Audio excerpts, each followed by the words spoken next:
Field of 68 After Dark.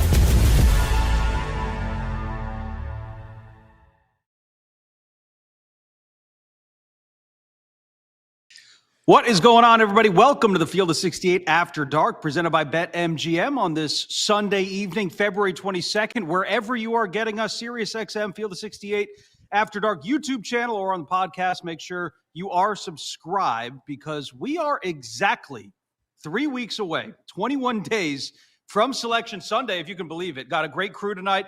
Coach Norm Roberts, Mike LaTulip, Tyler Hansbrough. I am Sam Ravech. The Northeast is getting absolutely pounded by another snowstorm right now. But the quality of ball that we had this weekend almost makes up for that, in fact. We're going to get to a lot of the results from this weekend. We're going to talk some of the Big Ten games in just a second. But really quick, it just came to my mind. We had a historic weekend of basketball, Coach. You were just talking about it. What, in your guys' mind, what was the most consequential result of this weekend, the most perception-changing or perception-altering result from this weekend? Coach, you got one? I don't know if it's perception-altering, but two. I'll just say two. First one would be Kansas losing at home to Cincinnati. But I thought Cincinnati was playing really good going into it. I mean, they were on a 3-game winning streak. They can really guard, and they muddied up the game and beat Kansas. But also Arizona going into Houston and winning there. And Houston has been unbelievable at home over the last 3 years. That was a big one too. So those two would probably be the games. Mike? Yeah, a lot of these teams at the top, I think, showed reasons to believe or reasons, ways that they could have their season end. I think whether it's Houston, who doesn't have a field goal for 10 minutes, the Illinois comeback that they led up to UCLA, what Michigan looks like when Mara's off the floor, what Duke looks like when Boozer's off the floor. It felt like every game had something, like a little breadcrumb that previews March, whether in a good way or a bad way for some of these teams. Yeah. Ty, thoughts? Yeah, I'm with Coach on this one. I think Cincinnati, in Kansas, I think that was a big win for Cincinnati, but also Lawrence, to me, is probably the toughest place to play in college basketball. And I know Cincinnati's been a little up and down. They're playing well, but that was a big win for that team. Good news for everyone listening. We're going to hit on all of those results in a matter of moments. But in case we needed any more convincing, like after this weekend, it's pretty clear we are in the midst of a super electric regular season, which bodes well for March. We've got 3 25-2 teams from 3 different conferences going in the final week of February. What more can you really ask for? Again, we'll hit on some of the results from yesterday in just a second, but let's start in the action from the Big Ten today. Final score from East Lansing, Michigan State 66, Ohio State 60. Sparty entered this game, guys, in kind of a must-win mode. It's a phrase we often use and overuse in sports, but they wanted to stay on that 3 line.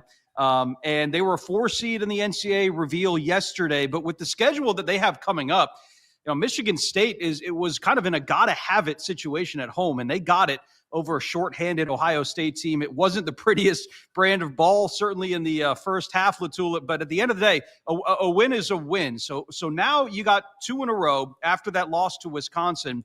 Thoughts on the performance this afternoon from Michigan State and Tom Izzo's squad? Yeah, you talk about the gotta-have-it piece of it for Michigan State. How about for Ohio State, too? And this is, we start getting closer to the end of February, and you start looking at March, you're going to start having all these landmines as you start to finish out conference play, playing against teams that are fighting for their lives. So I just think for Michigan State, when you don't have 2 or more creators against this team, over the course of 40 minutes, they're just going to wear you down. And I thought a little flummoxed by the Ohio State zone to start the game, but 2 guys stuck out to me today. Carson Cooper and Jordan Scott, I thought were the story. I thought when this game got tight, when it was a 2-point game with under 7 minutes to go, I think Cooper had the tip on the offensive rebound for the Scott layup. Then Cooper finds the soft spot in the zone for the jumper. Cooper and Scott are in a ball screen. Scott makes a terrific read for a roll of the basket for Cooper. And then Scott hits a pull-up a few possessions later. All of a sudden, MSU's up 10, and the game's over.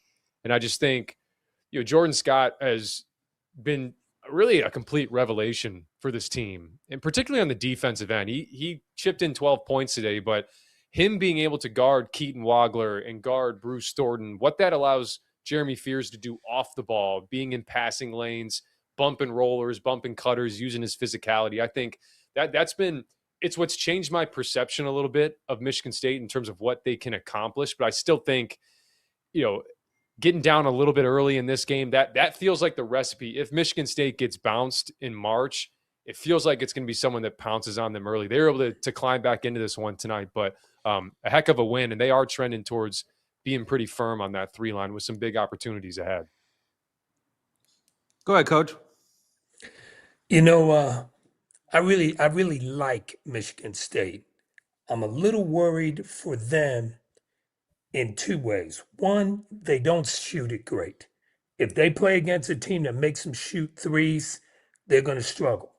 The other thing that happens, that's why people keep throwing a little bit of zone at them to see what happens, to see if it messes them up. The other thing is they play their best ball when their 2 big guys are their leading scorers. When their 2 big guys, Cooper and Kohler, are playing really well for them, their offense flows better. They get some pick and rolls. They get guys ducking in. They're very, very tough when they play that way. If they play against a team that has good inside guys that can defend, take away angles and those things, and now the Michigan State guards have to be creators, score off the bounce, make threes. That's what I worry about for Michigan State. And Ohio State, it's a good team. They've lost a ton of close games, a ton that would have changed their whole season, and they battled all the way through. But I thought the inside guys dominated the game. Obviously, they dominated the glass, and Mike is right. Jordan Scott has really come on for him. He's really played well.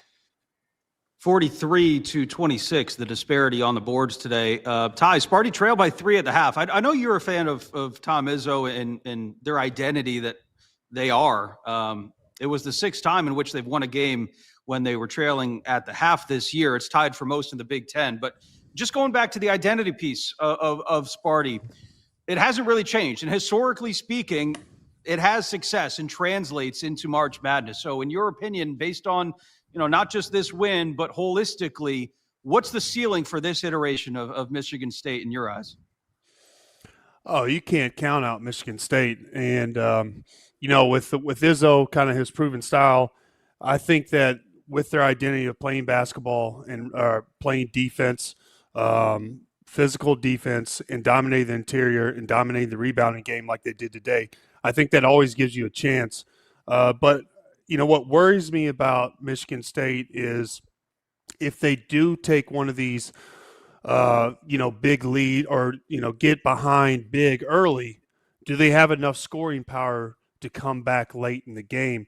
That's really where I'd get worried or feel like if Michigan State's vulnerable is if they do get behind big enough, do they have the guys that can score? Can they go on these big scoring spurts? But when it comes March Madness, you've got to win these ugly games, and I think Michigan State does it better than anybody. And the Carson Cooper big for Michigan State, I think Izzo really knows how to use him well and put him in positions to score, especially when they run that kind of pick and roll action, kind of the pick for the picker, where Carson rolls right there around the elbow for that little alley-oop right there. I think that's a really good play and really gets him involved. But the way Michigan State plays defense and dominates the board, I think they're always going to have a chance against most teams. Michigan State, things get interesting here over the course of the next couple of weeks to finish up conference play. You go on the road at Purdue on Thursday. You get Indiana on the road as well before you see Rutgers at home, and then finishing up at Michigan on March 8th. So it'll be, look, Tom Izzo's always had a knack for just finding a way, gutting out wins. It doesn't always look pretty, and today was kind of the epitome of that, and especially in the first half. I think they scored 23 points in the first half, ended up winning this one 66-60. So Michigan State improves with the win. They take care of business on their home floor. So too did the 24th ranked Wisconsin Badgers against the Iowa Hawkeyes today. Game just went final about an hour ago at the time of us recording this. Wisconsin 84, Iowa 71. This was equally as big of a win for the Badgers too, in my opinion. LaTulip, you get those wins over Illinois and Michigan State, then you get clobbered on the road at Ohio State. How were they going to respond at home was a big question I had coming into this one. They answered the bell. Nick Boyd, have yourself a day. Maybe his best performance in a Badgers uniform, finished with 27, 10, and 9 assists in the win. Look, I don't think any other team in the country, Mike, come Selection Sunday is going to have 2 better road wins on their resume than Wisconsin. It's important to win the games that you have at home as well. But is it time we start thinking about Wisconsin as a major disruptor come the NCAA tournament with the tools and the experience that they have?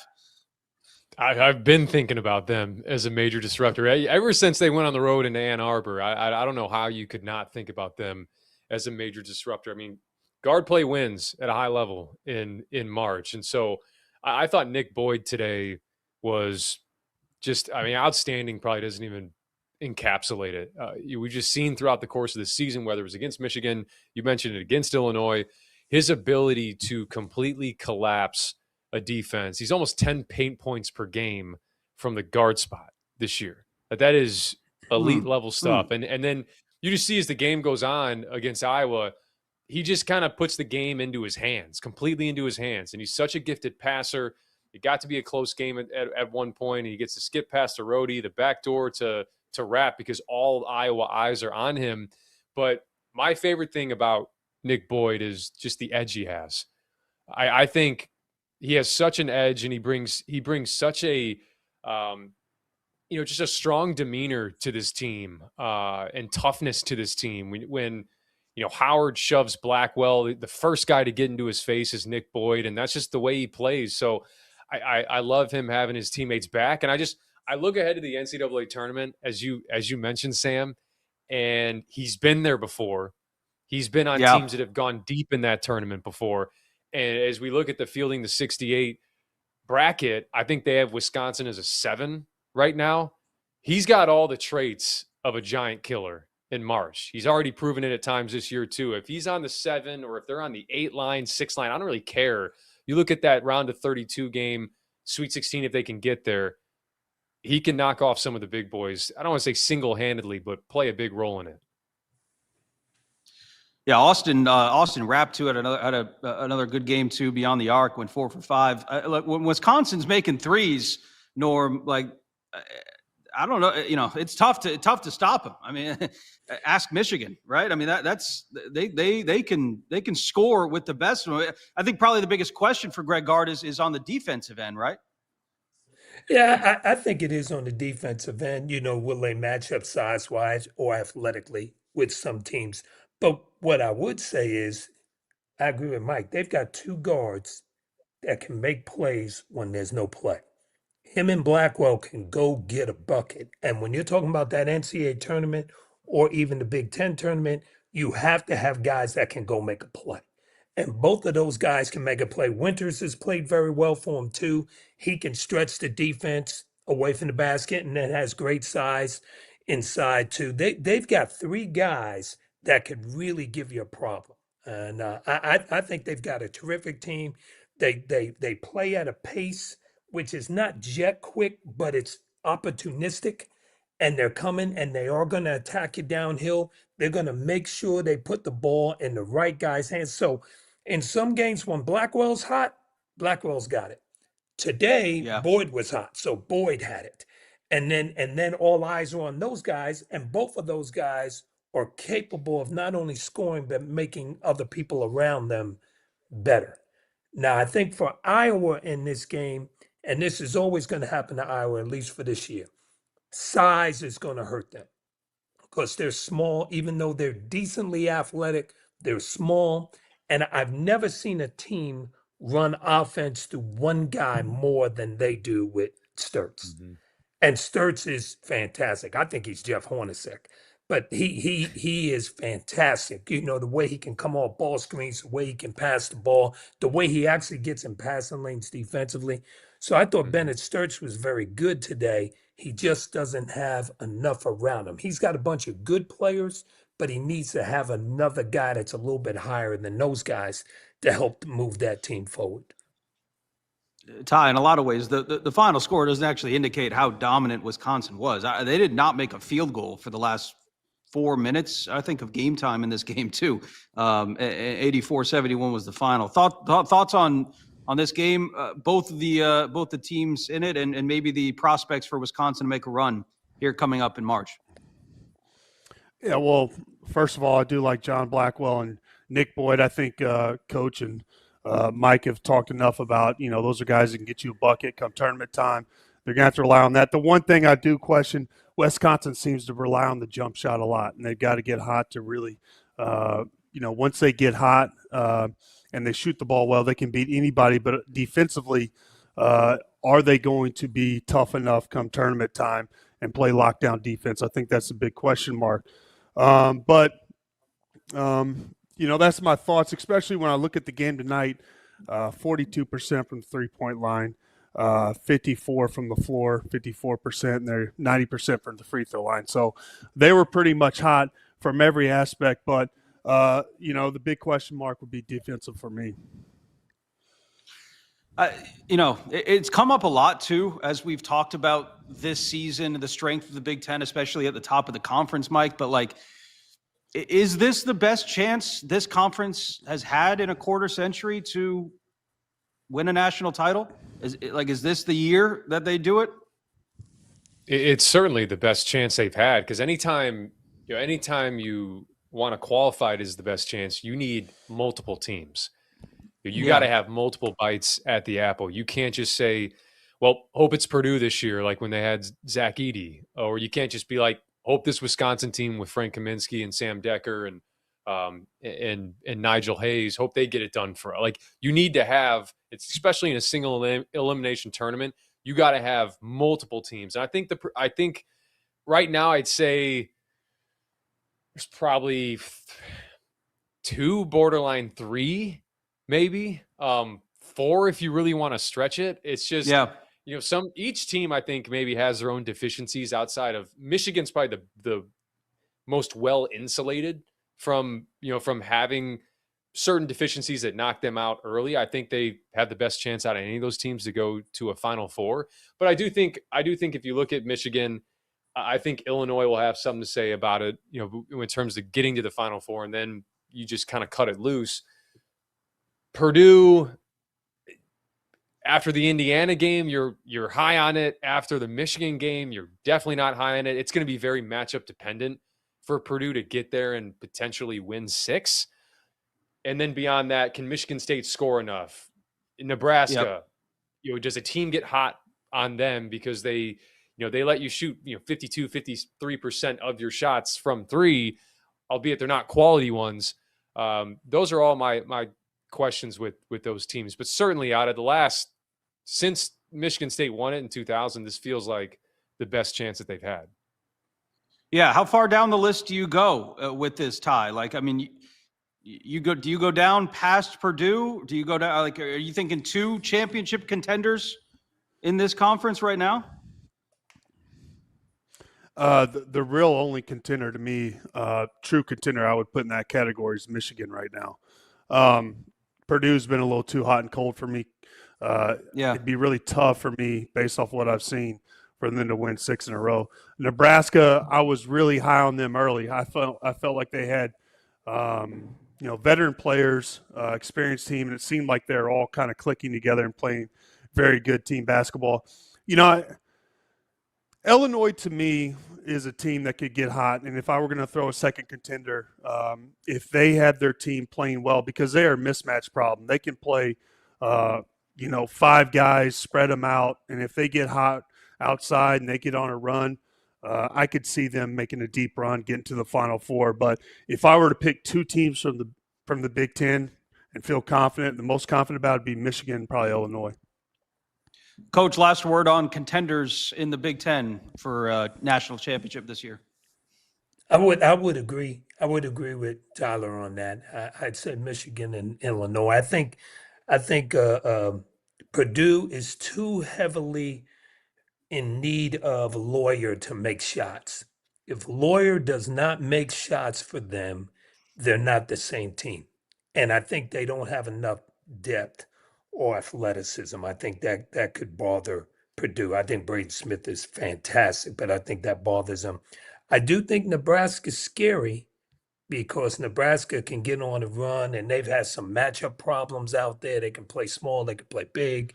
Their bigs can shoot it from outside. They do play pretty hard. I think they're probably, if I said a third team out of those two, I would probably go with Nebraska before I go with the other ones.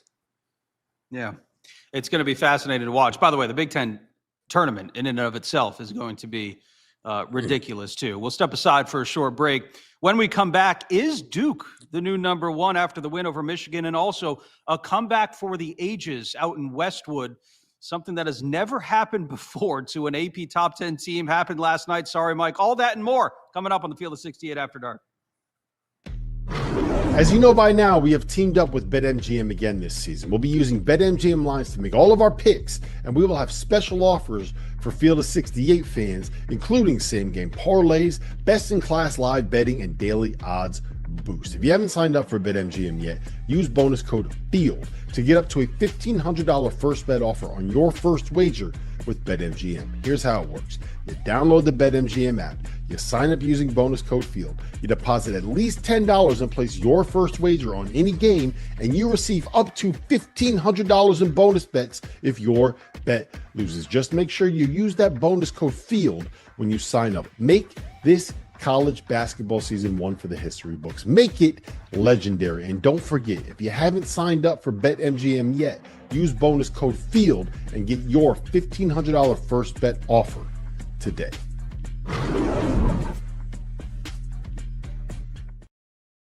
If you're not a member of the Field of 68's On3 community, make sure to go check us out. Get access to all of Jeff Goodman and Rob Doster's written content, including coaching carousel breakdowns, info on who is and isn't entering the transfer portal, insider recruiting information from none other than Joe Tipton, X's and O's analysis of all the teams in college basketball, and access to our message board community. A 7-day trial costs you $1. The Field of 68 on 3. Get the scoop. Welcome back to the Field of 68 After Dark, presented by BetMGM, alongside Coach Norm Roberts, Tyler Hansbrough, Mike LaTulip. I am Sam Ravech. What a scene it was from our nation's capital yesterday evening. Final score, Duke 68, Michigan 63. Just when Michigan cut the lead to 1 with under 4 to go, Duke needed somebody to step up and close the game out. Enter stage right. Cameron Boozer scored 7 straight points down the stretch for Duke to seal the win, essentially give the Duke Blue Devils the inside track for the number 1 overall seed in 3 weeks' time. It felt like a March or April game in that arena. Coach, you have coached in many of those games late in March and April. What stood out to you most about the way that John Shire designed that game plan and the way that his players executed it, especially in winning time? I thought John's done a great job all year, but I think he does a great job of seeing how people are guarding Boozer early and then maneuvering him in different spots on the floor so he can be more effective. He really had Boozer in a position of being a playmaker, and he did a great job of that, finding his teammates and everything. I think he ended up the game with 7 assists.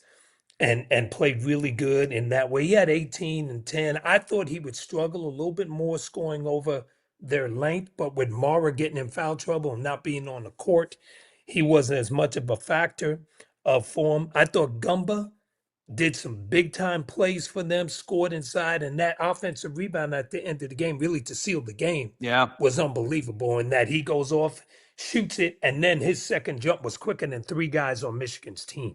He wanted the ball more than they did. I do think one of the big things you take from this game is Caleb Forster is getting better and better. He's getting better and better. He made some great plays, made some big shots. Now, Isaiah Evans, the thing about him is he's got zero conscience.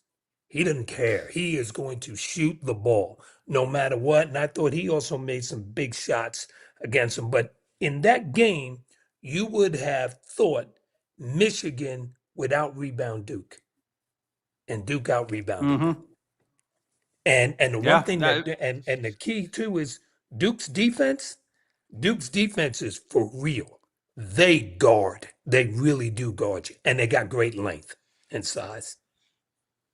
Heading into the game, Mike, that was the biggest question. We were all asking, like, how was Duke's front court going to deal with the size of Michigan? And Coach, to your point, like that question quickly flipped in the other direction. Jay Billis was hitting on it during the game, but like Duke was just so dominant on the glass. Dusty Mace said at postgame, he said, the one thing that they do, speaking of Duke, obviously, is they get their own misses, 13 offensive rebounds for 18 second chance points. How impressed were you with that facet of the game, and maybe how surprised were you with how it turned out? I was impressed. I wasn't surprised because I think Duke's front court has been underrated all season, because everybody looks at it as a Cam Boozer thing, but Gongba himself has turned himself into, I think, a first-round pick. And then Malik Brown comes in, knows exactly who he is. And I just think even beyond that, there were three key areas I thought that Duke really suppressed areas that Michigan excels in. The paint points. I think, Michigan was 16 points below their season average in paint points. And it was no accident. Like I think that I thought, and back to the way Shire kind of schemes things up, they did such a good job, whether it was Mara rolling to the basket. They didn't want, anytime someone went to the basket, rolled to the basket, they planted Boozer in the paint. And so if there was an exchange on the backside, Boozer would point out, and there's no better person to have down there in air traffic control, because he's so smart. He sees things developing. He sees the play materializing, and he's pointing and he's talking and he's switching. That was the first key, I thought, to take away any pick and roll, rolls to the basket. The second one is I thought Duke just completely snatched the tempo after the first 7 minutes of the game, where Michigan was really getting up and down. That really unlocks Yaxel Lenneberg. So Michigan ended up being really 10 possessions less than what they're used to on average throughout the season. So then you think about, okay, now any turnover, any possession without a second chance opportunity has way more weight to it. And then the third area I thought, which is a super underrated area and speaks to what Coach is talking about with Foster, and I thought Homenya was outstanding. Yeah. That's a dude that you can roll out into an NCAA tournament game in the middle of a fist fight, and he's going to give you something. I thought he was awesome yesterday. But they held Michigan, their bench. I think Michigan had 11 bench points yesterday, and their season average is 31. And part of that is because when you have such a good team defense like Duke has, then when you bring in your bench, who usually those bench players will be guarded by, call it, maybe your third, your fourth, your fifth best defender on the scouting report, they're all good defenders. They're all good defenders. So McKinney can't get off. Kaysen can't get off. Cheddar can't get off. So that was a huge story to me. And when you look at Duke, like, I just think everybody talks about the physicality because they're strong. You got Boozer, you got Gongba.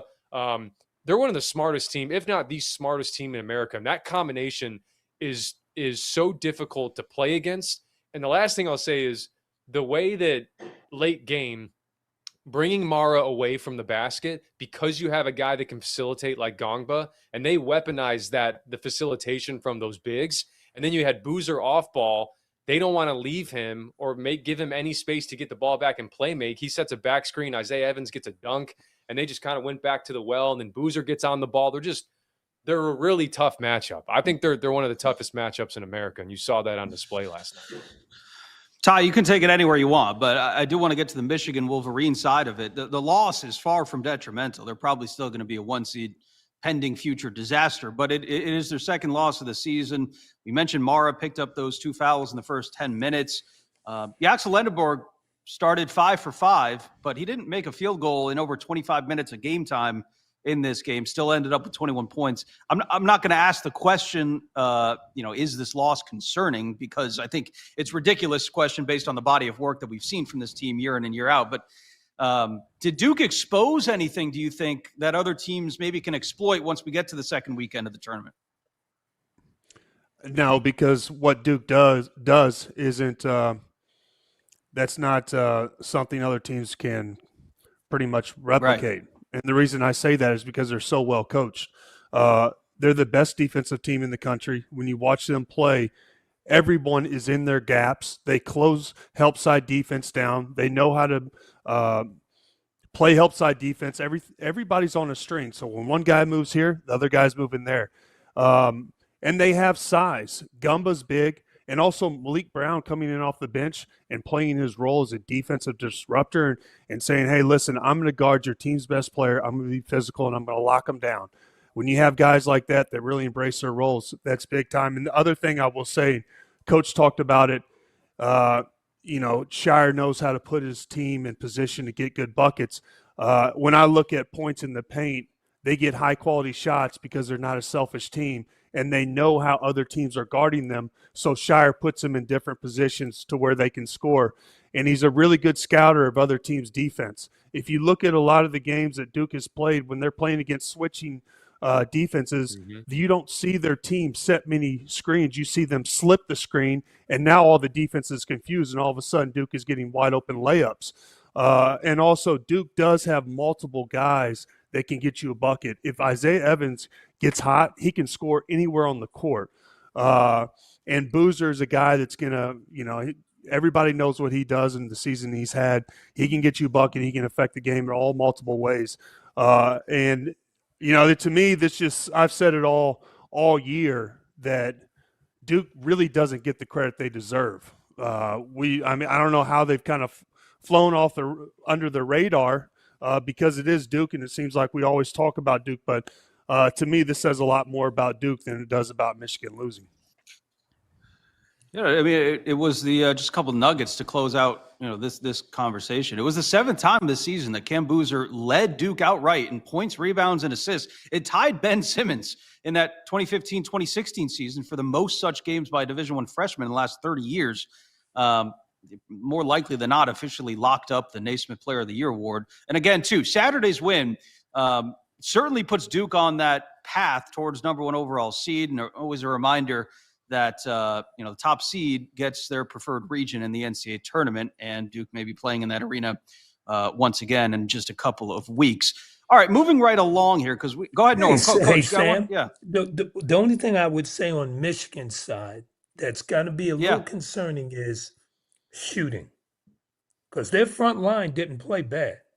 Perez Johnson was good. Obviously, Lindenborg was good, but outside shooting could be something that could hurt Michigan. And that, Burnett gets cold, Trey Kenny, obviously didn't go out. Kaysen, Cadeau could sometimes be really streaky, even though I know he's shooting it pretty good right now. So outside shooting could be something that could hurt Michigan in a one-game elimination situation on a given night. And I'll add to that real quick too on Michigan. 2 additional points on them, and actually builds off of Norm's point, because I thought that game changed when Duke forced Michigan into the half court. And then on top of that, I think they are a great team when Perez Johnson is at the 5. They are an elite level team when Mara is at the 5. So Mara needs to stay in the damn game. Like that, to me, that is the difference between whether or not Michigan is going to cut down the nets or not, is him being on the floor. And part of the onus is on him, because you got to understand, go back and watch Zach Edey, watch his film. Zach Edey rarely got into foul trouble. I think Mara's really got to understand the importance that he has to this team and stay in the game. I mean, even if it's, hey, I may not be able to track down this block, but let me just alter it. Let me not try to hook this guy or bring my arms down. It's just that type of stuff I think is going to potentially be the difference between Michigan winning a title or not. And they need him on the floor. All the metrics, everything bears it out. When he is in there, they are like historic defense. When he's not, they're good to great, but will good to great end up, helping you win a title? Yeah. Donovan Clingan was pretty good at that too. I mean, just guys that learn how to stay on the floor because their respective teams need them. Sorry, Coach, I jumped the gun here because I was so excited to talk about Illinois and what happened out west late night on Saturday night. suffered their fourth conference loss, Mike, in the season. 3 of those 4, as you well know, have come in overtime. 3 of those 4 have come in the last 2 weeks as well. Final score from Pauley Pavilion: UCLA 95, Illinois 94. Donovan Dent, the game winner, going coast to coast with 4.9 seconds left, lays it off the glass. Mike, Illinois led us by as many as 23 in this game, but in their first game in a while that they've had a healthy roster, Kylan Boswell gets bloodied up, stitches in the eyebrow. Wagler took a tumble late in the first half. A lot happened in this game, so I'll just leave you the floor and let you maybe explain how this happened. I think how it happened was, for the first time in pretty much like 2 months, I thought that this Illinois team, I questioned this Illinois team's approach after they got up big 33-10. I thought they exhaled. I thought defensively they conceded some switches that, maybe you want to stick with on certain matchups. I thought they were dying on screens. Offensively, there were some early shots in the shot clock without creating their usual leverage in a possession. And then the final play, it's crazy because I actually thought they lined up in an advantageous way initially, and then after the timeout, they flipped it and brought Boswell up to the ball. You just want to kind of keep the ball on the sideline or have Dent catch it with his momentum going elsewhere. It was just too easy. And so, I think this Illinois team, they've shown enough of a body of work to this point over the last 2 months for me to still feel confident that they have Final Four potential. I've always said I'd rather have a team that has to figure out how to get a stop in March as opposed to figuring out how to get a bucket. They don't have that problem, but the hope is that a game like this serves as a wake-up call, because this is the exact type of game that gets you beat in the NCAA tournament. When you're either looking ahead to the next game, you think you're advancing, you got all of your parts, you just blew out USC in maybe the first round, and now in the second round, you're playing a team that you get out to a big lead early, and then it all starts to snowball, and it's hard to grab that momentum back. So, this is a team that's responded well throughout the season. The Tennessee game after the UConn loss, 12 straight wins after the Nebraska loss at home. They thrashed Indiana after the Wisconsin loss at home. They're going to need their A to A+ game on Friday against this Michigan team who's coming off a loss right now, but they'll still play Minnesota. That's a big one, because that could be the difference right there of solidifying yourself on the 2 line. There does, Coach. There seems to be a couple of themes building for how to beat Illinois, or at least how to cause them some trouble. There's some matchups that can give them troubles. It's guards that can get out in transition, as we saw against Michigan State with Jeremy Fears, Donovan Dent, and then it's also bigs that can stretch the floor a little bit. Jackson Kohler did it. Tyler Bilodeau did it in this game. Is one of those perceived weak spots more concerning than the other in your eyes? I think it's the guards. I think it's the guards being able to get downhill. I thought Donovan Dent probably had one of his best games this whole year, 15 assists. I mean, that's ridiculous. Yeah. But the other thing I think, and an Underwood team is always a good defensive team. He's a very good defensive coach. And I thought their defense let them down. I mean, when you look at the numbers, UCLA, 51% from the field, 39% from the 3, 84% from the line. That shouldn't happen against an Illinois team. And the way they started out so physical against UCLA, I would go with Mike's figure with saying that they kind of took the foot off the gas or whatever. You could see that happening because when Illinois was shooting, they were almost running 4 to the glass every time because they were killing them on the glass, because obviously UCLA was small. But UCLA started rebounding those loose balls and started getting out in transition and started getting some dunks and started getting up, which gave them confidence and got them back into it. So I thought it was more of Illinois' defense letting them down and maybe figuring, hey, don't worry about it, guys. We'll find a way to win this. And sometimes when that momentum's going the other way, it doesn't happen. It doesn't happen for you. So, but it doesn't make me think that Illinois shouldn't be on that 2 or 3 line, because they're that good of a team. Ty, you had Illinois kind of as one of those teams you thought could make a deep run. So I imagine this doesn't really concern you a whole lot. Not really. The reason I say that is because I just think this.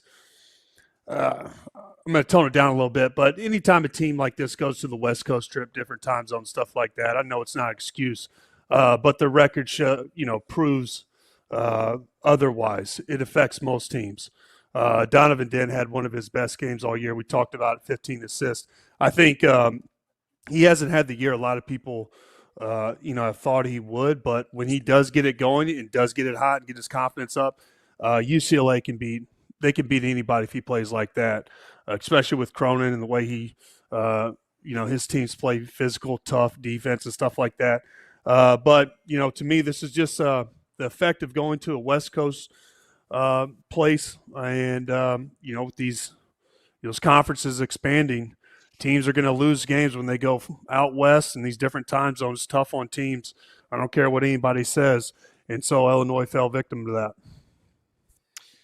Sam, can I add really quick, Mike? Because I just want to add this: the 23-point comeback was the largest comeback to beat an AP top 10 opponent in AP poll history. Sorry, Mike. Go ahead. Appreciate that. You're welcome. I just think again, it's that. I mean, that stat is kind of leads me into what I'm going to say here, but. And what Tyler said as well, no Big Ten team this year has swept the LA trip. They have up Pacific Northwest, but no one's done it on the LA trip. So just understanding when you get up early in a game like that, one, it's gonna be difficult regardless when you're trying to do something that no Big Ten team has done so far this year. And on top of that, you got a UCLA team that's fighting for their freaking life. And so this is, again, I talked about it in the Michigan State game, but that's the other part of recognition that teams need to have when they get up is like this team, that UCLA team, your back is completely against the wall. You got no other direction to go than at you. So, and it snowballed quickly. I just thought Norm talked about the effort on the offensive glass. I thought they didn't go as hard to the glass after they got up. Then I talked about dying on screens, all that stuff. Just understanding. I talked about the approach piece of it, but understanding what it takes to win this time of year. And they've won a ton of games this year. I actually thought, like I said, their approach has been great. But knowing that, like, if you go into a single elimination tournament and you exhale, even if it's for, an 8-minute span, that could be your season. So I think it's a good lesson to learn for them right now, and rather learn it now than a few weeks from now when you're going home. So, Tyler, are you saying that sunshine and maybe the atmosphere in LA could really cause you trouble? Oh, I'm well aware of that. Exactly. There's a lot of distractions in LA. Well, I mean, I'll say this. For UCLA, the win couldn't have come at like a better time, coming off that 30-point loss to Michigan, 23-point loss to Michigan State. Mick Cronin in the headlines, for some of his antics. Now they're 10-6 in Big Ten play heading down the stretch. Maybe most importantly, their only road trip out of the state is a visit to Minnesota next Saturday. He also did really quick make a change in the starting lineup. He had Xavier Booker come off the bench in spot of Sky Clark, taking his spot. Clark had 10 points. Booker was 7 for 8 from the field, made 2 threes, 16 points, which was the most he'd scored since the Rutgers game back in the beginning of the month. Duke and Michigan, not the only top 4 matchup of the day yesterday. Arizona and Houston went toe-to-toe in another relatively low-scoring affair. We'll hit on that next, plus some of the other biggest results of the day. That's coming up on the other side. Today's episode of the Field of 68 is sponsored by Chubbies. Right now, I'm literally wearing their Everywhere pants. They are comfortable and stretchy to the point that it feels like I got on sweatpants in a business setting. I'm also a big fan of their classic line swim trunks. The built-in boxer brief liner is comfy, supportive, and most importantly, chafe-free. I had to get multiple pairs because I wore them every day down the shore last summer. This is year 15 for Chubbies as a business, and they are celebrating it by bringing back the shorts that started it all. The same iconic fit, the same lightweight and stretchy comfort-first design. For a limited time, Chubbies is giving our listeners 20% off with code F68 at Chubbies Shorts. chubbysshorts.com. That's 20% off your order with code F68 at chubbysshorts.com. Give your thighs the VIP treatment they deserve with Chubbies. Support our show and tell them we sent you. Are you trying to follow everything happening in college basketball? It can be overwhelming. That's where the Field of 68 Daily comes into play. The Daily is your go-to source for recruiting news, game analysis, portal updates, and much, much more. For just $50 a year, you get access to the same information that your favorite coaching staff is subscribed to. Quality content can be hard to find in the college basketball space. The Daily is here to help. Make sure you subscribe today. Back here on the Field of 68 After Dark, presented by BetMGM. So many nuggets and factoids from this historic weekend of basketball, but this past Saturday was also the fifth day in which two top four matchups in the AP poll history, top four, were going head-to-head. Duke and Michigan, one of them, number 4, Arizona, number 2, Houston was the other. Just like Duke, handling Michigan was maybe a bit of surprise to some. Arizona, without their second leading scorer in Koa Pete, taking down number 2 Houston in the Fertitta Center, was also probably a little bit surprising to some. Final score, Arizona 73, Houston 66. Story of this game, really, was Anthony Del Orso. Came off the bench for Arizona once again. He tied his season high with 22 points, in which he hit last Wednesday in the win over BYU. Going from starter to bench role player isn't easy, Coach Norm Roberts, but for those who can do it well, you can play for a really, really long time. Thoughts on the emergence and understanding of a role from Anthony Del Orso, his performance this last week, and how his productivity maybe impacts the depth of this Arizona team going forward? He's playing terrific form, especially the last two games. He's been on fire shooting the ball, and he could always score the ball. I thought Karchenkov was, if I'm saying that correctly, I thought he was a big piece to them winning that game, because not only did he do it offensively, he did it defensively. He got to loose balls. He gave them a toughness. The thing about playing Houston at their home court, you have got to get off to a good start. You have to. If you don't withstand the first 8 minutes of that game, they are going to blow you out of the building. They're going to blow you out. So you have to withstand that. And Arizona got off to a great start. I mean, they were up like 15-3 or 4. They had played really good. I thought that another key for Arizona playing so well, because they didn't get a ton from their big guys inside. Krivas has played great. Awaka's played terrific. And that's it. But those guys were just steady. They didn't do a ton.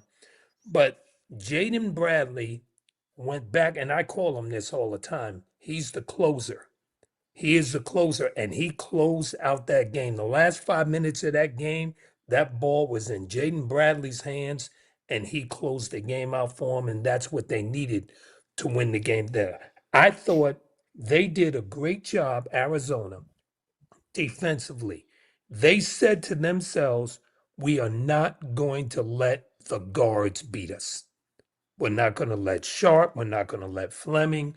We're not going to let Uzan beat us. So every time one of those guys came off a ball screen, they either trapped it or corralled the ball screen every time to make them get it out of their hands. And they said, if you're going to beat us, CNAC is going to make shots and make plays and beat us, or Tugler is going to make shots and beat us. It's not going to be the 3 guards. Mike? Yeah, I mean, I thought Arizona kind of beat Houston at their own game. And they're starting to adjust well to the Pete injury. I thought Karchenkov, and Coach mentioned it, him being at the 4 is a real problem at times.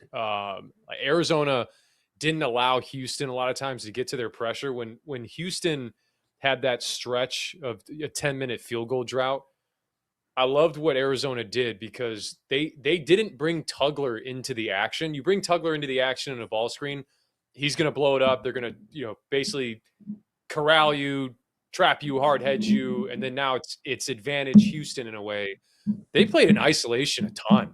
When they went forward, call it 4 guards, they just play with those Houston guys on islands. And then if there was a ball screen, it was interesting because when Karchenkov was at the 4, Sanak was guarding him. And so Owaka would come set a ball screen for Karchenkov because the bigs for Houston switch. They don't hard hedge. So you could still kind of create an advantage there and not get into the Houston pressure. So I thought that was awesome because Krivas came in at the 5 with the 4 guards, and Owaka was at the 5 with the 4 guards. Arizona's been a 2-big team most of the year. And so you go and look, and it's those guys have played. I think when Owaka was in, that group has played like 20 minutes together all year. When Krivas was in at the 5, that group's played together like 35 minutes a game or 35 minutes all year. So to see them do that in a big moment on the road, I thought Tommy Lloyd had a lot of answers with his personnel groups that frankly haven't played a ton together. So, and I think that's a revelation. I think it bodes well for March because it allows you, whether Pete's in, whether Pete's out, whether Pete has foul trouble, you can pull these different levers and still have success. I think it was like 450 some odd days since Houston had lost back-to-back games. It was 87 straight games. Houston had not lost back-to-back games. That changes with the loss to Arizona here. So you lose to Iowa State, you lose to Arizona, Ty. I mean, any concern on your level for Houston and maybe some of the struggles that they have at times going quiet on the offensive end? We know what they can do defensively. That's never been really a question in any of Kelvin Sampson's team. But offensively, do you think they have enough to contend? Yeah, I do. I think Sharp, Flemings, I think those guys can get you buckets. Uzan. But I know that they just lost 2 in a row, but I will say that both of those teams, Iowa State and Arizona, I would consider them Arizona definitely a contender. Iowa State, I know they've struggled recently, but they're definitely a contender in my eyes. But what I think that Arizona did really well in this game is I really felt like they controlled the tempo and they made Houston play in the half court and they locked down their guards like we talked about it. Yeah, and Houston didn't execute late down in the game, and that was a big difference because I think Jaden Bradley, he's been one of those guys, Coach had just talked about it, multiple games now late in the game. You saw it at UConn early in the year. He's just one of those guys that's been getting buckets in big moments and taking over games and closing for Houston. But Houston, not a lot of people are talking about defensively what they do and how they lock teams down. So this is just giving them more credit to their size and their length and what they do defensively. Jaden Bradley, the Mariano Rivera of college basketball this year. Speaking of Iowa State, fresh off of that monumental win over Houston on Monday, Iowa State went on the road to Provo, got a full dose of that Marriott Center magic. Cougars with their most impressive win of the season to date, topping number 6 Iowa State, 79-69. All season long, BYU has been unable to really take down these elite opponents. They were 0-6 against top 15 ranked teams heading into the matchup last night. That changed in spite of the fact that the heart and soul of this BYU team, Richie Saunders, is out with an ACL injury. Coach, I'll come to you first. Does the win last night give you some more confidence maybe or belief that this team can make some noise in March without Richie Saunders? Well, I definitely think they can. AJ DeBanza is unbelievable. He got to his spot anytime he wanted to. He attacked the basket. He also became an even more of a playmaker in that game. So he was setting up his teammates. The big thing they needed Davis, Kennard Davis, to step up. He did that. He had 17 points. He played good. Bosovic came on, played good, made some threes for him. He gives them size, but he also can space the floor. They understand now Richie's going to be out. They're going to have to play differently. And if you think about it, Wright didn't even have a great game. He didn't play great, but AJ DeBanza put that team on his back, and that's why he's probably going to be the number 1 pick in the draft. Go ahead, Mike. I mean, as far as the top prospects go, that performance from Debanza, we can look back on it in a few years and it won't stick out nearly as much as it should. Iowa State, the way they pressure you, you can find a way to have a good floor game if you can cleanly get the ball out and get it to safety, or you can be the beneficiary of their pressure on the backside and attack off of it. No one can combine the two. And he combined the two. Like, doing both of those things is so rare. It hasn't happened for anyone against Iowa State this year. When he scored, he burned their primary defender in a way that made their second guy rotating pretty much roadkill, because there was just too much space that AJ was able to create. The facilitation, the processing, it's just grown throughout the year for him. 9 assists, 2 turnovers, understood exactly where the ball needed to go. I've been really impressed with the way they've answered the bell after the Saunders injury. Even just, I know they dropped that game to Arizona, but they shrunk the rotation. They effectively played 6 guys yesterday and got just a insane performance from AJ Debanza. He looked the part of the number 1 pick yesterday. Ty, last word on this one. Yeah, you guys talked about it enough, but I will say Iowa State, they didn't really shoot the ball though out. Moncilovic wasn't his best night. But I will say Debanza took over, and this is what happens when you have elite talent like this that can just get on one of these games. Nobody can guard him. He's overly talented. So it's just Debanza took over, in my opinion. Yeah, 29 points, 10 rebounds, 9 assists for AJ Debanza. With all the static surrounding, Darren Peterson, some people's opinions may be starting to shift a little bit in the direction of Debanza.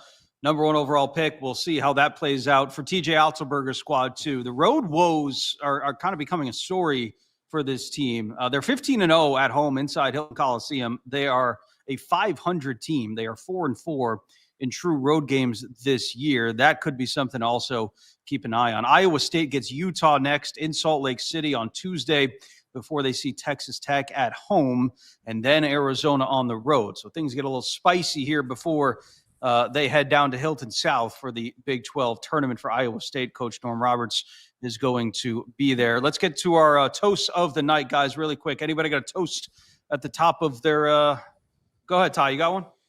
Yeah, my former teammate, Wes Miller. Big win for him in Cincinnati and Kansas. Got to give him a toast. Cheers. Keep it rolling. Cheers. I'm gonna go with Nick Boyd. Thought he was tremendous tonight. Coach? I would probably go with Jordan Scott. I thought, cheers to him. I thought he had a great game, both offensively and defensively, for Michigan State. I'll go with Merrimack men's basketball clinching the MAAC regular season title, the Warriors' 3rd regular season title since transitioning to Division I. That'll do it for us here on the Field of 68 After Dark. Make sure to join us in the afters. That's coming up next.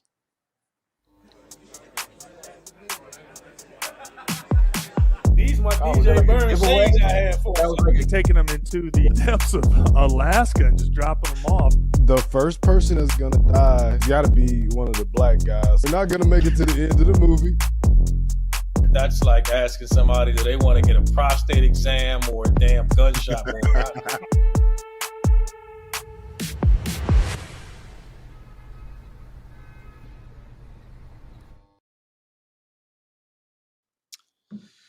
All right, back on the Field of 68 After Dark. Welcome to the Afters, a little early Sunday evening edition as we get hit with some more snow here in the Northeast. Dagan also dealing with some snow deep in the bunker. Dagan, what do we got here to kick off our Afters segment?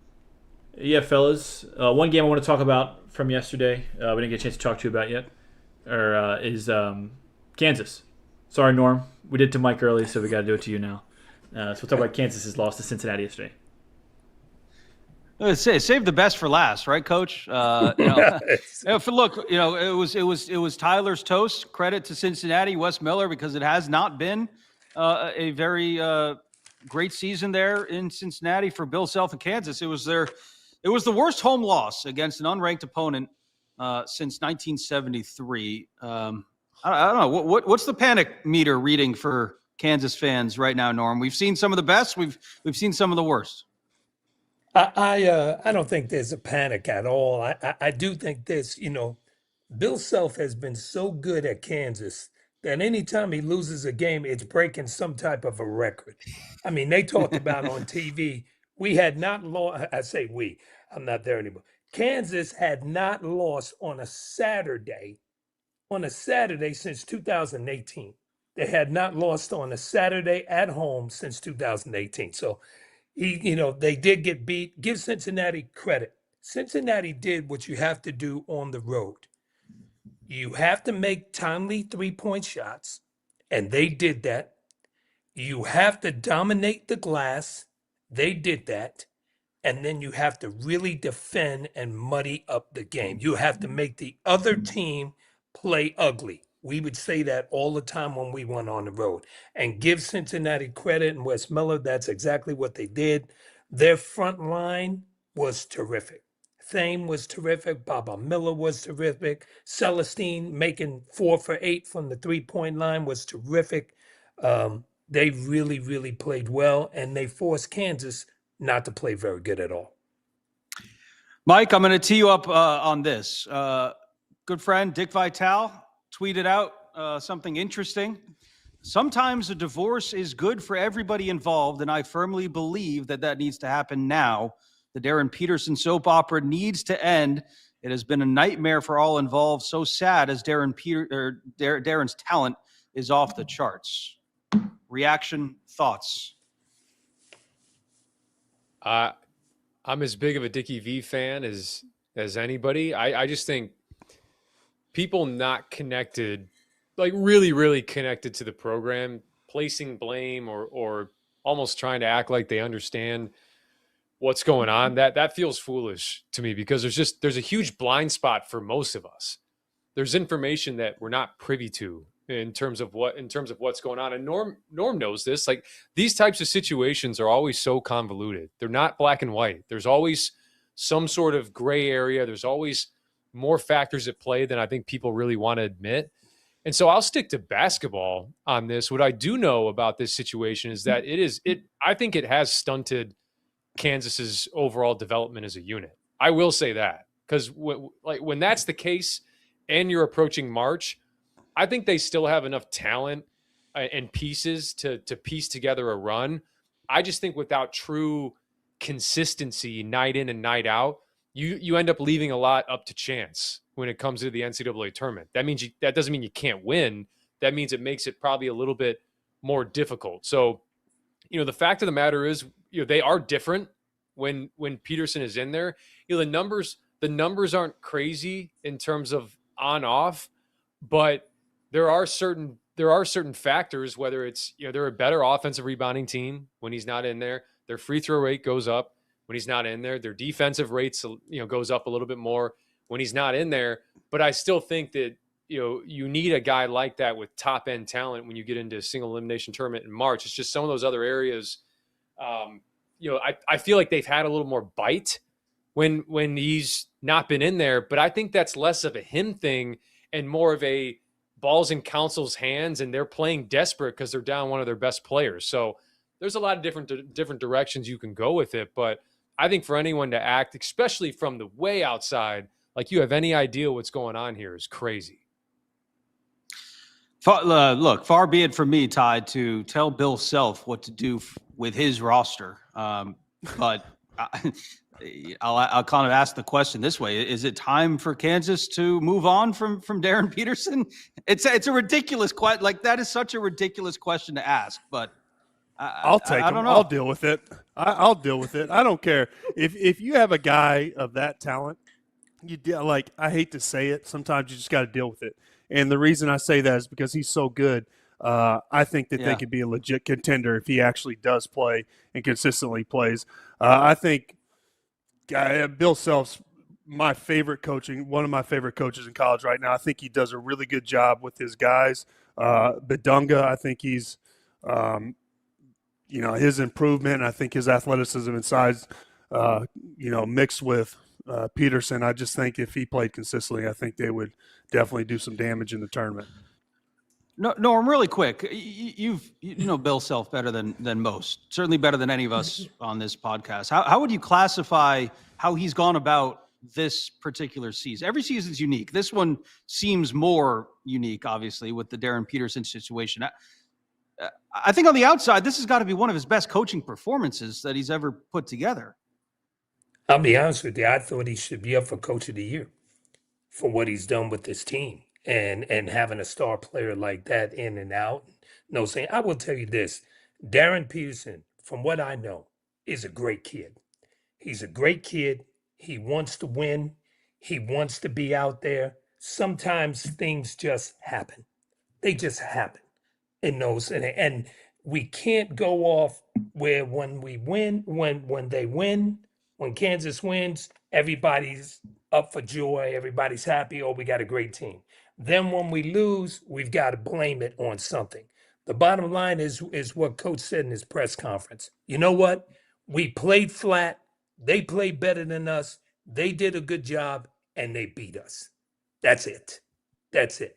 And now when you're playing in that Big 12, you have to do this. Just like Houston has to do this, just like Iowa State has to do this.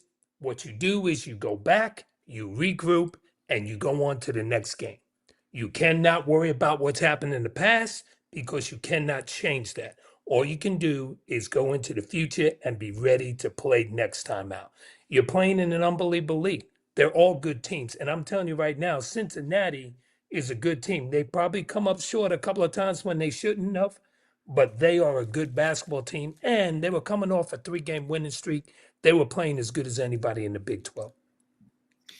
And you know as well as anybody too, like the media coverage and the narrative gets louder once you get to March too. And I know Bill Self is going to do a great job probably making sure everybody in that locker room is locked in, whether DP is there or not. But it like it or not, the story is probably not going away for Kansas. So how they continue to deal with that will be. I can guarantee you, he's going to be there. He's going to be there. He'll be there. The story will be there too. But yeah, no doubt about it. When he's there, they have a chance to beat anybody in the country. Dagan, what else we got in the afters? All right, fellas, we're gonna keep it with Kansas. Tomorrow they welcome Houston for the big Monday matchup that we've all looked forward to. So just kind of your thoughts on that game tomorrow. Kind of a little bit of a preview for that. Coach, come right back to you. Well, that's going to be an all-out war every single time those two teams match up. It's going to be a war. You're going to have great athleticism on the front line with Cednac and Tugla and Badunga and Tiller, and then in the backcourt, obviously Melvin Council will probably be guarding Flemings, and that'll be a big role, and it'll be a great atmosphere. I know that it always is at Kansas, and you know, Houston is coming off of losing two games in a row. They haven't done that in a long time. So how do they respond? Because they're in their tough road right now, that tough stretch. So how do they respond? And you know, Kelvin Sampson's an unbelievable coach, so they're going to play with unbelievable fire. So I think it's going to be important that Kansas shoots the ball better. They've got to make open shots when they have the opportunities. I think they have to do something defensively to not let those guards kill him, because if you let Flemings just play him one-on-one and don't trap ball screens and disrupt him, you'll be in trouble, and you have to get to Sharp. Sharp makes huge shots from deep. That's going to be really important. Houston, a 1.5 favorite right now, according to our friends at BetMGM. Not often that Kansas is the home dog there, but go ahead, Mike. Thoughts on the game? It's hard to fathom either result here. It's hard to fathom Kansas dropping 2 straight at home. It's hard to fathom Houston losing 3 straight, but one of them has to happen. And I think for Kansas, you know, one of the ways you can beat Houston is if you have guys that can make shots off the bounce. Darren Peterson can make shots off the bounce. And so I think this is a great game for him. He struggled a little bit against Iowa State, and you know, when they put 2 on the ball, he had I think 3 turnovers in that game, most of them coming in the first half. So him just probably taking that game, translated it over to this game against Houston, I think Kansas wins this game. I really do. Which is crazy to say because that would be 3 straight for Houston. I think Houston is a title contender. But my one concern with Houston, and you saw this in the game against Arizona, is if Kansas can play defense like they're capable of, Houston, and this was their problem last year, but they had Juwan Roberts, who I thought was more of like a stabilizer, where when things went awry, they could throw it into him. And it wasn't mercilessly, but they could still throw it into him and stabilize a possession. They don't really do that with Tugler. They don't really do that with Sinak. And so when you're a team that only gets 19% of your shots at the rim, the Division I average is 31. And you're not a team that gets to the free throw line a ton. I just wonder, when you go into an environment like this, when you got an anchor like Badunga down there, is this a matchup that maybe leans a little bit more towards Kansas? That's what I'm looking for tomorrow. Yeah, it's Cincinnati too, Ty. Cincinnati owned the glass against Kansas. I mean, 40 to 29. Houston's one of the best rebounding teams in the country that's coming into your house too. So I got to imagine that's a point of emphasis for Coach Self in practice in the short turnaround here. But prediction, thoughts on this matchup? Yeah, I would say it's a pretty good guess. And also I think maybe the reason for the tweet from Vitale was to get DP to play in this game. I don't see Kansas losing 2 games in a row at Lawrence. I'm going to lean towards Kansas on this one. Very good. Yeah, one of those things will have to happen. It's fascinating, Mike, bringing up that. I don't remember the last time Houston lost 3. I knew it was 87 straight games that they had gone before losing back-to-back games. It's got to be before Kelvin got there, right? I mean, I don't know when they lost 3 games in a row. There was a stat on the broadcast at halftime of the Houston-Arizona game, and I looked at it and I thought, there's no way that stat is right. And maybe they specified and I missed it and it was a home thing, but yeah, it said since Houston got into the Big 12, they've trailed at half once. Tell me that's at home. That has to be at home. I think that's at home. I would have to look at that. Has to be at home. Yeah, that's at home. Yeah. But they don't trail much. Still crazy. They don't trail much. Yeah, it's still nuts. All right, Dagan, what else we got? All right, fellas, we're gonna look at the other big Monday game. Louisville heads to Chapel Hill and takes on the Tar Heels. Well, Ty, who's come healthy? to you on this one. Yeah, who's healthy? That's the biggest question, right? In this game, who's going to be on the court? I seriously doubt if Caleb was playing in this game. But I will say, to me, what's going to really decide this game is if Carolina comes out and plays defense. I think if they play defense and they can lock down Mikael Brown Jr., I think that's going to be the difference maker. I know that we struggled a little bit in games that we've lost defensively, but I will say we're a different team when we play at home. We always play much better. So I think that's going to be the difference maker. I'm not too overly optimistic about this game just because I think Louisville has been kind of in and out with some injuries. Brown hasn't been playing that much, and I really feel like they're kind of catching their rhythm a little bit late, and they're starting to be the team that we kind of thought they were. But without Caleb, we're just not as, we're not quite the same team, and we're still trying to, figure that out when he's not on the court. I mean, look, like Mike, I kind of go back to Carolina's struggles on the West Coast, and we talk about the long trip, the travel, but it's defending the 3-point line, right? And Louisville shoots the heck out of the ball, right? So that's going to be a matchup on the perimeter to keep an eye on, right? Yeah, and anytime you're trying to defend the 3-point line, it starts with dribble penetration. You can't let Mikael Brown live in the paint. You can't let Conwell, get 2 feet in the paint, or even Hadley or McNeely sometimes will kind of straight line drive and get in there and spray it out. So the perimeter defense, guarding your yard, that's of utmost importance for Carolina. And then for Louisville, you can't give North Carolina free possessions. 18 turnovers in their last outing against Georgia Tech. That's undoubtedly going to be a point of emphasis for Pat Kelsey in this game when you go on the road. So I would. It's crazy because I would have loved to see Caleb Wilson in this type of game with this type of pace. We know Louisville likes to get up and down. I think this would have been a big game from Caleb Wilson. So we'll see. I know obviously Tyler thinks he won't play. I somehow hope he figures out a way to go out there with like a club on his hand, but probably best that he sits this one out. Little surprised to see Louisville as 3.5-point favorites in this game on the road. But go ahead, Coach. Thoughts on this one?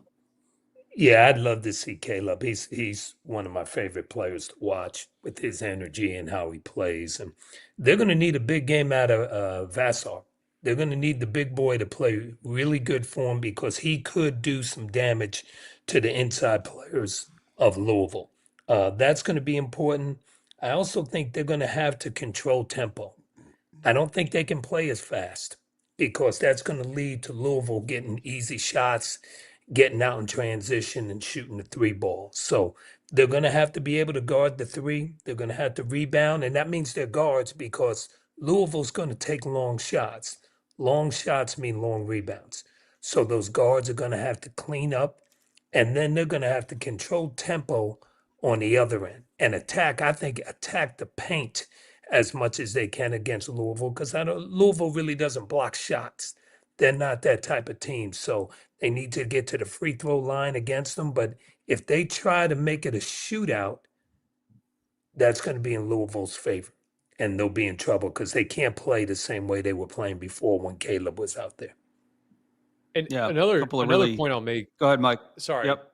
Yeah, I was going to say another point that I'll make. This is just I know Caleb's out, but it's a really good litmus test for this Carolina defense. Go back to that Stanford game with Ibuka Okori and how a high-level point guard like that, like Michael Brown, just kind of had their head spinning. I mean, they didn't really know what coverage they wanted to commit to. Do you go more conservative tomorrow to stay out of rotation with these Louisville shooters? Do you put two on the ball with Michael Brown? Like, that's a real dilemma for Louisville or for North Carolina in this game. Like, do you want to bring Vassar away from the basket? This is what Michael Brown does to you because he's 6'5", he can see over the top, he can hit the opposite corner when the low man's tagging in. Like that's where the game is to me. Like, I think North Carolina's ball screen defense and how much they get themselves into rotation, I think could end up determining this one. You can't give space to Michael Brown on ESPN. Can't give space. Yeah. Can't give space to him. No doubt. He's too good. That's 7 Eastern time on ESPN. Louisville inside the Dean Dome to take on North Carolina, and then 9 Eastern time, Houston and Kansas. Really quick before we get out of here, I did want to ask you guys thoughts on the U.S. men taking home gold in the Olympics. You guys watched that game overtime? And then my follow-up question was, Tyler Hansbrough, have you ever gotten on skates? He's muted. Pleads the fifth. No, I haven't been on skates much. I have skated before though, but it's not a pretty sight. I hate to break it to you, but no, I didn't watch the game. But hey, I'm always pulling for us to get gold, so I'm happy about it. It was. I got to imagine. Yeah. You rollerblade. I figured you would have been like you were a Midwest guy. Everyone plays hockey. Nah, I never Same played season hockey. as Not in basketball, Poplar though. Bluff, Missouri. No, we didn't have hockey in Poplar Bluff. So Same season as basketball. So I get it. But hey, electric stuff. Go ahead. What do we got, Dave? Going off of that, Trevor just texted us and said, I want to know how you guys would feel about losing a heartbreaker in overtime and then being handed a plush teddy bear as a consolation prize. I didn't understand the plush teddy bear, man. I was watching those guys. I'm like, what are we doing? Did you guys see that? Mike, you see that? Teddy bears. Yeah. Like the Olympic medals. Commission. They were handing out, after you got your silver medal, you got this plush teddy bear. Like that was a nice consolation prize. And by the way, the Americans got one too after they got the gold medal. And here's a teddy bear. It was a strange addition. Did I didn't get Mattel have a sponsorship in that or something? Something like that. That's what it felt like. Yeah, incredibly strange. I probably would have ripped the head off, right? You're throwing it somewhere. If you're it's the last thing you want Canada after player. a loss like that. Comfort, maybe. It'll make you feel better on the flight home. Yeah. Yeah, I guess so. No. All right. Well, that'll do it for us. Great to chat with y'all again. 3 weeks away until Selection Sunday. 3 weeks from now, we will be filling out brackets. How ridiculous is that? Can't wait.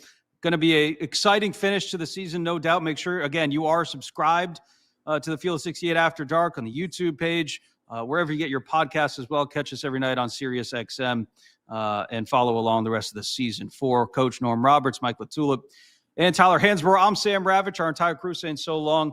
Have a great start to your week, everybody. Thanks for watching the Field of 68 After Dark.